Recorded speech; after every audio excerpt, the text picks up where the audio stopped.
So I had a Nicki Minaj video all planned out, but then I took the day off the internet, did some errands, and all of a sudden her album had been out for 12 hours, so I won't get to go as in depth as I wanted to. I was going to go into her history, different rap trends. I'll touch on that the first half of this video. If you don't like Nicki Minaj, don't know a lot about Nicki Minaj, I'm going to give you a little quick pitch for why maybe you won't be her biggest fan, but at least you can respect her a little bit if you are a fan and you want to get right into her new album. I'm going to go ranking from my favorite to my least favorite tracks, talk about some of the slang she used, some of the shots, and how this ranks compared to Cardi's album and compared to her other albums. And I'll put a timestamp in the description if you want to skip right to that, but if you want more of a general talk on Nicki and her evolution, some people think that she just came in and did what all guys have been doing, just kind of copied, and just as a female, she's done what other guys have done, and she didn't really do anything that special.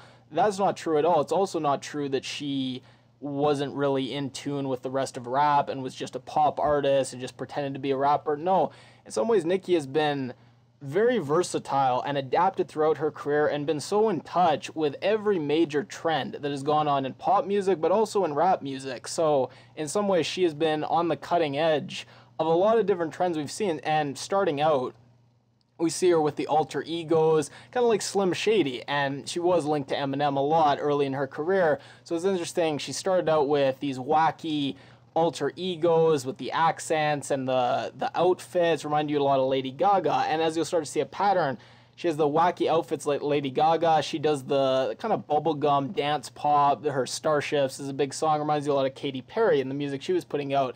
But you start to notice a pattern where Gaga is kind of fallen off, Katy Perry is kind of fallen off.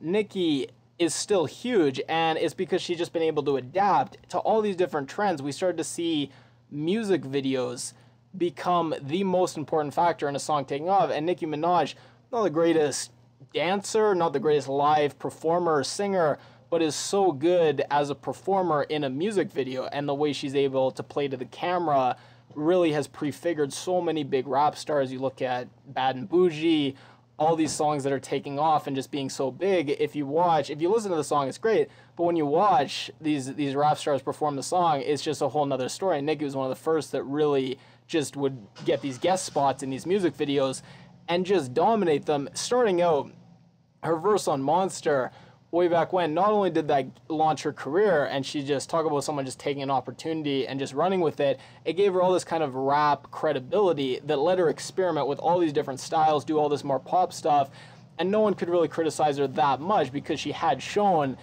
in the biggest stage in front of all these other people that, yeah, she can spit really hard bars. Another thing she understood with these viral songs that just blow up, it wasn't about the song as a whole, and it wasn't even about the whole chorus. It's just about finding that single word or phrase that was just the perfect phrase, and then just repeating it over and over in the song, so that even if you couldn't recognize the song, couldn't recognize anything about it, that word or that phrase just burrowed into your brain, and you got these phrases that were just inescapable. And it wasn't like they were a hit song, like everyone knew it, but you knew the phrase. And there's a song she did, Bees in the Trap.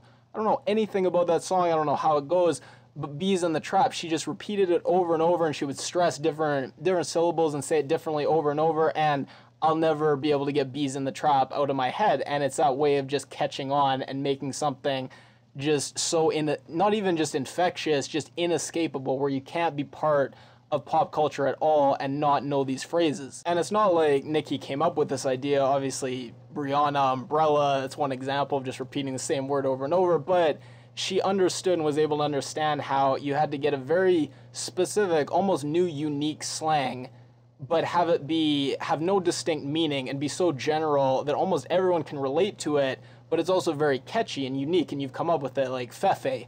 That's a new song she's on. No one really knows. It could mean anything. It's just kind of a feeling almost, just this very general feeling, but it's a very specific, unique phrase that no one's really come up with. So she was able to do that. She was able to use her sexuality in a way that I don't think anyone could have really predicted she could get away with. She can be in a music video featuring on a song, wearing next to nothing, riding an inflatable white horse, and she can dominate the song. She has the best bars. Her fans dominate the comment section. She completely controls the narrative around that. And you would think you wouldn't be able to do that, and you think she's getting sexualized, objectified, this, that, and the other thing, but she's somehow able to take control and control the result of that and use it to her advantage. And she, with another trend, this kind of overt, not just these pop stars being sex symbols, but using just overt sexual lyrics and just breathy, you know, choruses, kind of the whole Ariana Grande thing. So again, just very versatile, very able to tap into these different trends and not chasing these trends, always just instead kind of adapting, kind of soaking in the kind of people she's around. I mentioned with the alter egos and stuff, working with Eminem early, and then with Drake, this kind of like splitting where it's half your album will be kind of harder rap songs and half the album will be really nice singing and ballads. And, you know, Drake's obviously done that, she's done that. So I've always been so impressed with how she's been able to evolve, and that brings me to this latest album. I think it's a good album, and I think it'll definitely, in some sense, she'll win, and she'll be back on top for a while, and she'll get a lot of positive attention, and it's a good album, but I feel like it's not really pushing any boundaries. It's not really telling us where rap is going, where pop music is going, and in that way it's a little disappointing, and in some ways it's a complete success and a victory, and I think it will be pretty well received, not by critics. I think critics won't like it, but I think just fans will love it. It'll get a lot of positive attention, but I think in some ways it's a bit of a shame because you can get so obsessed as an artist with winning, especially when you're smart. And I think if there's one thing you can learn from Nicki Minaj, she's always been more intelligent and ambitious than just a pure talent. There's people, Bruno Mars, I don't even think Nicki would say she's as talented as Bruno Mars. Even Taylor Swift, you think of the age of 13 or something, just brilliant with an instrument and just this natural talent. With Nicki Minaj, I feel it's been her intelligence and her ability to read situations and her ability to adapt and change throughout her career. So it's a little disappointing, and I think sometimes people like that, you can get so obsessed with winning and so obsessed with being on top and putting out a great record, and you can lose sense of being an artist and putting out something that might be timeless and something that might be really unique and personal. So I feel like it's a good album, and it'll do in some, and maybe there's a difference between being a queen and being an artist. If she just wants to be a queen and just wants to be a mogul and just wants to be a business person, just wants to dominate, that's one thing. If you want to be an artist, it's going to be timeless and remembered. I think sometimes that's a little different than being a queen. I'm not sure if this album is that. But anyways, getting to the specifics of the album, and I'm just going to go song by song, starting with my favorite, which is Come See About Me. And that's probably not your favorite, maybe not anyone else's favorite. I'll tell you why. Every other song on the album, she had a single mood, it seemed like, which was very celebratory, very defiant, and very, very victorious. This was a completely different feel that I don't know if I've really heard on a Nicki Minaj song before. It was kind of a bit regretful about how things turned out, but optimistic about the future and maybe reconciliation with someone, kind of forgiveness, moving forward. Just a very interesting tone, and she's written sad breakup songs. This one, we had a great angry breakup song. This was different. This was a kind of hopeful, maybe future reconciliation song. So I thought, great, different mood, completely different than what I've heard before. So that's actually a little unorthodox, but that's my number one. Number two, Chun-Li. I think this song should have blown up more. I think it's a banger in the sense that immediately when the song starts, you immediately know what's up. It's a very recognizable start of the song, and she goes hard. I love it. It's a bit of a throwback to some of her weirder past that she's largely moved away from. She's not doing really the accents, the alter egos anymore. She's kind of become more of a just normal, whatever that means. So this is kind of a throwback to her weirder past, and she also combined it with some stuff that shouldn't have worked. The Scarface references, combining it with this kind of Asian theme.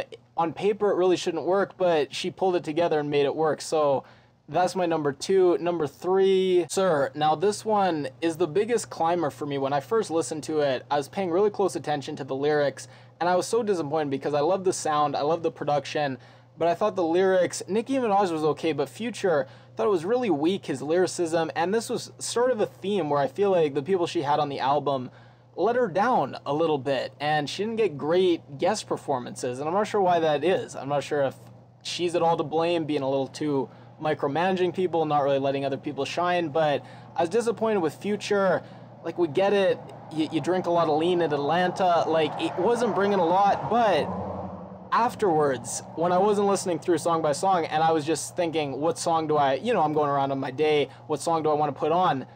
I kept putting on this one. I put this one on the most, and I love the sound of it, especially in the background when you're not paying super close attention, and kind of the weak lyrics, they just fade away. And I love Nicki's flow and how patient she was, very different than the rest of the rapping on the album. And I think this is actually a pretty good song, even though initially I didn't like it at all. Now, number 4, Nip Tuck. Now, she's done a lot of breakup songs that I think have been great. Her Grand Piano, obviously, but Bed of Lies I really like, but they've all been very sad. This was her first angry breakup song. I thought it was great, and I thought the lyricism was probably the best of any song. Almost every lyric you could go through. I was going to do, and I will do, my favorite lyrics. One of them is just all the lyrics on this song I just thought were excellent. Breakup songs have been done to death. For her to do one that was so good and so original, come up with some very unique lines and ways of putting things that have been said countless times before, but she found a way to put a unique spin on them. I thought it was excellent. Now, Hard White is my 5th favorite. I probably have this one way too high. I'm not sure why I like it so much. Just as I was listening through for my first time, this was the first time I felt like everything really came together. The production was great, her rapping was great, her lyrics, her energy, her flow, everything just kind of came together. And this was one of the best. If you just look at away from everything else and just look at a pure kind of rap song to show that, yeah, Nicki can rap, I think this was a good one. But again, I feel like I have this a bit too high. My next one, Barbie Dreams. It was great. I'll talk about it more in later sections, but I thought it was a great diss track. Sometimes with diss tracks, you can get a little too specific on one person, and it can seem like you're really more interested in them than they are about you, and you know everything about your life, and it gets kind of like your gossip, and you just spend all the time reading the latest gossip about them. This was great because she kind of went through everybody so quick, so it seemed like she was so dismissive, where each person, all these big stars, they only deserved 1 or 2 lines. And I thought it was incredibly effective to kind of make this general diss track of just so many different people, kind of made it seem like she was just so above them rather than giving any specific person. So I'll get more to that later. Swae, this was another one that climbed a lot. When I first listened to it, wasn't a big fan, didn't think it was working, didn't know what to make of it, was ready to write it off, but I listened to it a few more times, and I think this is a sleeper hit. I think this could be a song that if you put on the right time at a party, it could just be huge. And I don't know why it works so well. Swae, his vocals, just this weird falsetto, warbling, almost, his voice is almost breaking almost at the end of every line, but is weird, but I think this is gonna be a surprise hit. I'm curious. Definitely comment and let me know how your list is different, or I'm always curious, art's so subjective. If you think, completely off base on which ones are good and which ones are not, definitely let me know. At the end of this song, when she starts naming people off and then she shouts out her fans, when I really didn't like the song, I didn't think it was particularly good, I didn't like it. I liked the idea of her doing this at the end, but I'm like, God, I wish she could have done it on a better song. Now that I'm liking the song more, I'm liking what she did at the end of it even more. Now, good form, it's great, and it's very Nicki Minaj, just this kind of nonsense chorus about the cookie with a little sexual twist thrown in. Good rapping, very catchy. This was a really good song. LLC, I feel like I should have this higher. I feel like other people are gonna like it a lot more than I did. It's a decent song. I know why other people like it. I didn't love it as much. Ganja Burn, is that, I know, Ganja Burns. I know people yell at me if I get the names wrong a little bit. Ganja Burns, some of her best lyrics, when she talked about just perfecting her craft and the work she's put in and how she actually writes her own stuff and she feels her success is authentic, I thought it was some of the best lines. The song was a little too slow for me. I feel like it could have had a bit more energy. But it had an interesting sound, so I will put this here. Rich Sex. Now, obviously, I'd heard it before. I want to, the sound, the production behind it, the beat. I think this might be the best beat on the whole album. And Lil Wayne, I I think this is the best work he's done. The first time I heard it, I didn't think much, but the more I've heard, I kind of like what he did with his verse. I think it's one of the better showings of him recently. It's just the lyrics were so vapid. The whole theme of the song is so terrible. It's just, in some ways, it has a great sound behind it, but just the lyrics are just so empty and shallow. I want to like it more, but I can't. Now, Majesty, I think what's happening, at first, the sound and what I think they're going to do with the song, I like it a lot. Then Eminem's verse came in, and the first time I listened to it, I wasn't really paying full attention to and reading lyrics, and I didn't like it at all. I thought it was a really weak verse, and I actually liked Eminem's new album a lot. I'm obviously a huge fan of him from back in the day. So I was so disappointed, and then I listened again, and I read lyrics, and I was more impressed. And some of the stuff he's doing, just the speed of the rapping, and some of the lines he put in are more impressive, but it was more like an appreciation where I'm looking, and I'm like, yeah, okay, I guess that's impressive. But just listening to it, I didn't feel that energy. And with Eminem, there's always been that speed, but there's also been this kind of fire and this chip on his shoulder and this energy and this anger, and the fact that he doesn't have that is actually great. It means he's in a better place and he's maturing and growing up. So I think it's great for him as a person. For his rapping, I think there's just this kind of this quality that's just gone, and it could be that, it could be just his verse is just clashing so much, I feel, with the sound and the mood of the rest of the song, and also the subject matter. So it just seemed like a weird combination that maybe other people, I can't. I want to put this higher, but I just can't. Coco Chanel, I feel like this should be higher. Maybe it's just because it was supposed to be the triumphant capping and this great statement at the end of the album, and I just don't think it really worked. I don't know why exactly. Maybe it's just the Jamaican ting. I just think it's a little played out at this point. I don't know. Maybe that's bad to say, but I just feel like it's been done a lot, and there was just so much of it. I honestly don't know. I just feel like this should have landed a lot harder than it did, and it just didn't.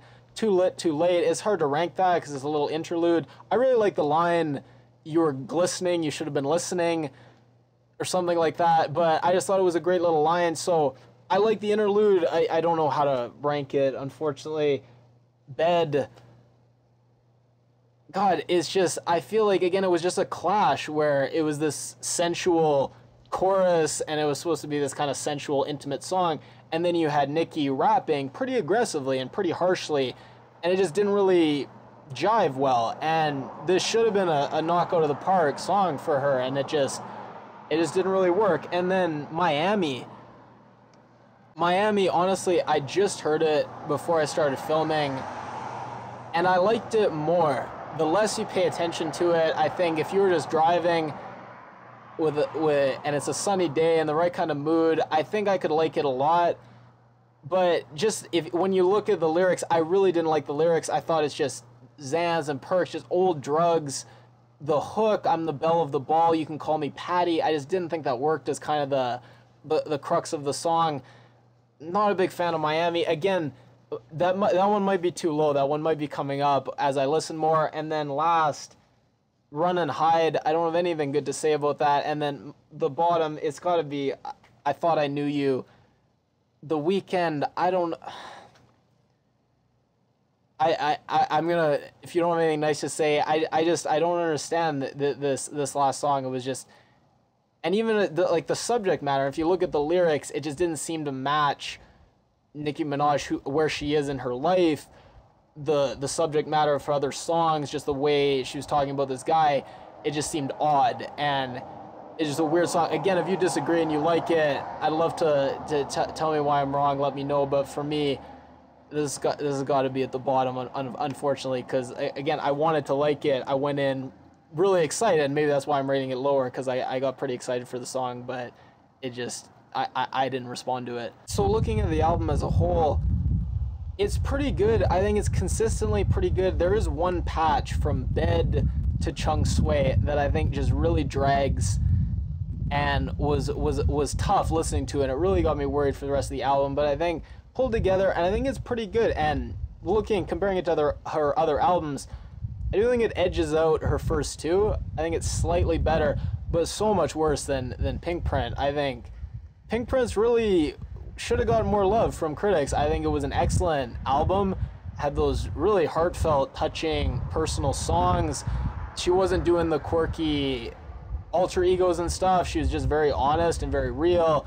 Had a bunch of really popular songs that people loved. So I thought it had a little bit of everything. It was just a really great album, and I don't think this was even close to matching that, but better than her first two. So again, still a good album, but I don't think it was her best. And I think in some sense, I think she got a little too obsessed with being the best and responding to her haters. And what I love so much about her No Frauds, and why I thought she won her rap battle with Remy, was No Frauds, she won without even engaging in the battle, and she just kind of was almost above it all, and just she didn't even have to respond to win. I feel like with this, she spent so much time kind of responding to her haters and her critics, and she did win, but it's a bit hollow, and she could have won so much more by just putting out an album that was really exploring some different stuff. And so yeah, mixed feelings, I guess. I still haven't quite worked out how I feel exactly. And then for the shade, so the stripper line, definitely about Cardi B, but is the line, one hot video you hype, nah, you just giddy, is that a shot at Cardi B as well? Because I think it could be. And some of these lines, like the young thug line, caught you trying on my dresses in the dressing room, I'm really curious if she'll catch, like, that's an edgy line, and I'm curious to see how that plays out, whether she gets any blowback from that. Her line about Eminem, I'm not trying to bust open in the trailer park, I really like that because that was a hard line, but I think that wasn't good fun. And Cardi B's come out and said, yeah, all these are good fun. Some of them I don't think are all good fun. Some of them are pretty harsh. The Remy line, just vicious. You got bars and still are broke. You should have took the plea. And I think maybe my favorite was just the general one about her haters. Jealousy's a disease, die slow. It's just very vicious. So, and then pretty light on slang. She talked about bando for trap house, whipping foreigns. Everyone talks about that now. Didn't talk about like she wrote about dead presidents a lot. I thought that was a little dated. She kept repeating that. Surprised she didn't mention commas. That's huge now. Everyone talks about that. Her references: Audrey Hepburn, Skippy Peanut Butter, Urkel, Ken Griffey Jr. Yeah, pretty light on slang and references, and definitely it was really interesting. She didn't touch pop culture, not pop culture, but current events at all, like Trump, stuff that's happened recently, Kaepernick, like any of those events, which I thought was really interesting because she mentioned she might. So it's interesting straight away from any talk about kind of the current political climate, which was interesting.